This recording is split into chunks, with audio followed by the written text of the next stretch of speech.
गेल्या काही दिवसांपूर्वी अर्थात 26 एप्रिलला पायधुनी परिसरात राहणारं डोकाडिया कुटुंब जे आहेत ते रात्री बिर्याणी खाल्ल्यानंतर त्यांनी कलिंगड खाल्लेलं होतं आणि त्या कलिंगड खाल्ल्यामुळे खरं तर या डोकाडिया कुटुंबातल्या 4 सदस्यांचा जो आहे तो मृत्यू झालेला होता अशी संपूर्ण घटना घडलेली होती आणि त्यानंतरच संपूर्ण कलिंगडच्या संदर्भात लोकांमध्ये संभ्रमता निर्माण आलेली होती आणि भीती निर्माण झालेली होती आणि याच पायधुनी परिसरामध्ये असलेल्या या सगळ्या फळ मार्केटमधनं सध्या कलिंगड गायब झालेलं असल्याचं आपल्याला पाहायला मिळतंय। 26 एप्रिलला ही संपूर्ण घटना घडली आणि त्यानंतर आता मात्र काल मात्र या सगळ्या संदर्भातले मेडिकल रिपोर्ट्स जे आहेत मृत्यू पावलेल्यांचे ते समोर येताना पाहायला मिळतात आहेत आणि त्याच्यामध्ये खरं तर कलिंगडामुळे त्यांचा मृत्यू झालेला नाहीये तर उंदीर मारण्याच्या औषधामुळे या सर्व कुटुंबातल्या सदस्यांचा मृत्यू झालेला आहे अशा पद्धतीची माहिती समोर आलेली आहे। परंतु या सगळ्या संदर्भातला तपास आता अधिक प्रकारे मुंबई पोलीस करताना पाहायला मिळतोय। खरं तर उंदीर मारण्याचं औषध जे आहे ते डोकाडिया कुटुंबियांना कलिंगडमध्ये घालून देण्यात आलेलं होतं ते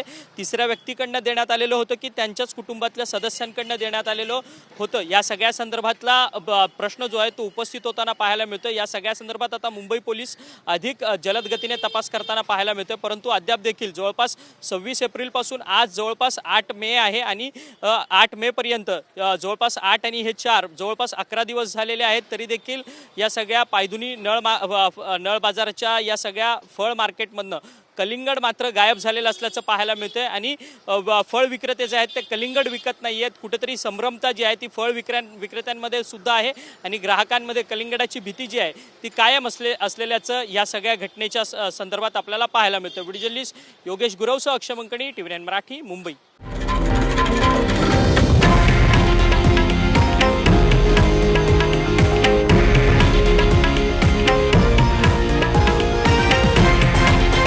हे आहे देशातील नंबर 1 न्यूज नेटवर्क आणि आपण पाहत आहात TV9 मराठी, एकमेव।